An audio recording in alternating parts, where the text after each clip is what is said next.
Hello, and welcome to my channel. My name is Jonathan Cohn, and today I have my March 2024 TBR, my to-be-read pile. I intend to read 10 books in the month of March. It's entirely possible I won't get to all of them. It's entirely possible I'll get to all of them and do even more than that. So we'll just have to see what happens. But these are the 10 books I intend to read in March of 2024. I have 3 of them which are new releases, so I don't have the physical copy of the book in my hands as I'm recording this video because they haven't come out yet. But there are 3 new releases to talk about, and then there are 7 books that are previously purchased that I'll show you the book that I plan to read. And I'm going through a variety of different genres, and I'm particularly finishing up a number of series that I've been reading throughout the year. So let's talk about the new releases first. The first of the new releases I'll talk about is a Brandon Sanderson novel titled The Sunlit Man. This is the 4th and final secret project from the Year of Sanderson from last year. This book was supposed to come out at the beginning, like the 1st or 2nd of January, and that was what it was on a release schedule when they announced it. And then right before release, they announced that they had pushed it about 3 months, and so the book wasn't going to come out till March. So the book is scheduled in March. They say they're coming, so I'm going to plan to read this book in March. I think it was on my January TBR, but whatever. But so I'm excited to read that book. Sanderson's my favorite author of all time. I really enjoyed the other secret projects. I love fantasy and sci-fi from him, so I'm really excited to read this one. And this one comes out on March 5th, right at the beginning of the month. Also coming out on the same day, but from a different publisher and different author, is a book called The Icarus Job from Timothy Zahn's Icarus Saga. He has a 6-book series planned from Baen. He had a prequel that was written, 20 years ago, The Icarus Hunt, and then he has 6 books coming from Baen, and this is the 3rd of the 6 that comes out in March. I have really been enjoying these. These are like puzzle box sci-fi novels. These are not the most hard sci-fi. You're not really focused on making everything realistic, but it's really all about the mystery puzzle box stuff. And this is the puzzle box to end all puzzle boxes is this series. I think that no other series has done puzzle boxes in the right way, and I really enjoy them. So that book comes out on March 5th, and I'm really excited to read that. The final of the 3 new releases I'm plan to read is a Star Wars High Republic young adult novel titled Defy the Storm, which is written by Tessa Gratton and Justina Ireland. Now, I've read Tessa Gratton and Justina Ireland's other Star Wars books, and they're mixed for me. Some of them I think are great, some of them I think are not so great, but I'm hopeful that this one's entertaining. I really enjoyed the first novel of Phase 3, the adult novel, and the middle grade one was okay, so I'm hoping that this is still going to be good, but I'm excited to read this. This comes out on March 12th. So those are the 3 new release books that I plan to read in the month of March. But I have 7 other novels that are, previously released books that I plan to read in March as well. The first of which is John Grisham's The Chamber. This is a one of his legal thrillers. It's one of his longer legal thrillers. It's like 670 pages. I actually bumped this book up in the release schedule because I haven't read a John Grisham book since December, and I want to read more John Grisham books. Darn it, I love reading his books. So this is a longer book. It's a tome, but I think it's going to be a lot of fun to read. I don't really know anything about it, and when I asked my dad, who has been the person I talk with John Grisham books the most, he didn't remember anything about this one, so I'm really going in blind to this one. So I'm excited to read it.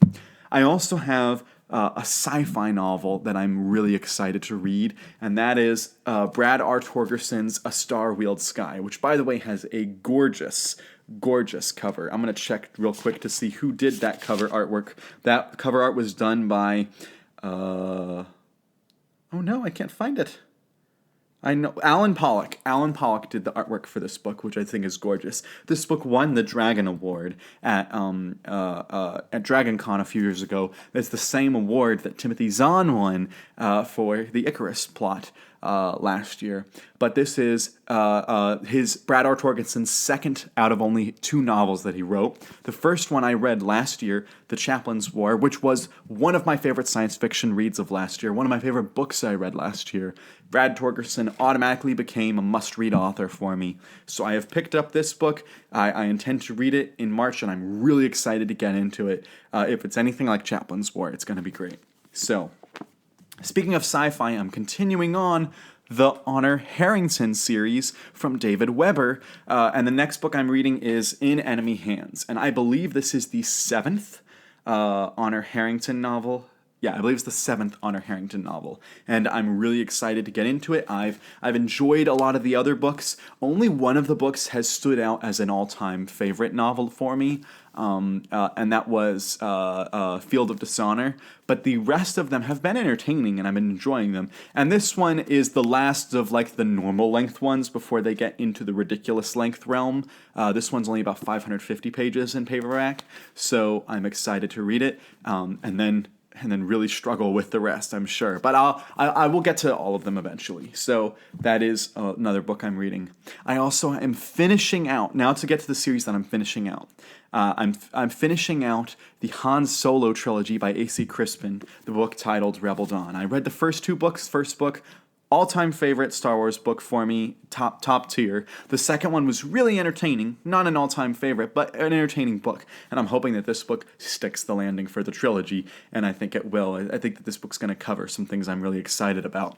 And I think A.C. Crispin just gets the characters and also gets the tone of the world building. I described the first book as Han Solo meets Indiana Jones, and the second book as Han Solo meets James Bond, so I'm curious what the pitch for this one will be after I read it. It's also the longest of the trilogy. I also am finishing up another trilogy, this time for Star Trek, the IKS Gorkin series. This book is titled Enemy Territory. It's also the longest of this trilogy. It's really more like a 2-book duology, and then this book is the 3rd book, but this is following the IKS Gorkin, which is this ship, this new ship for the Klingons, and you're following exclusively the Klingon point of view. The Federation isn't involved in this, so you're not following the USS Enterprise or Voyager or any of the main starships. You're following the Klingons entirely, and this series has just been delightful all the way through. I mean, everything about this series, the first 2 books, has been delightful. So I'm hoping that the 3rd book, again, sticks the landing, because nobody gets Klingons like Keith DeCandido. Nobody. I also, in the last book I'm finishing of this, that's finishing a series, is the book Oath of Gold, which is by Elizabeth Moon. It's the 3rd book in her Deed of Paxenarian trilogy. And I enjoyed the first one. It was an entertaining read. It was a good military fantasy book. The second book I just didn't care for. It was just kind of okay. Didn't really like it. That was Divided Allegiance, which I felt was more like a D&D novel, a D&D campaign. And then you had this book, Oath of Gold, which is the 3rd and final book in the trilogy. And I am hoping that she sticks the landing with this one.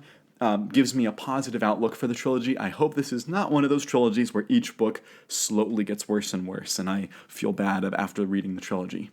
But I do like this cover art. Let me check real quick to see who did this cover art, because it looks really nice to me. This cover art was done by Kevin Davies, and this is, I think, the original cover art from like the 1980s. So, finally, the final book I plan to read is the 2nd book in the Twilight Saga, and that is New Moon by Stephanie Meyer. I read the first book, Twilight, really enjoyed it. Entertaining book, really entertaining book. And New Moon is the sequel, the one that some of my students have been reading this, and they've been saying that they didn't like it as much as Twilight, but I'm still hoping I'll have fun with it. I'm Team Edwards, so I know there are things in this that'll frustrate me.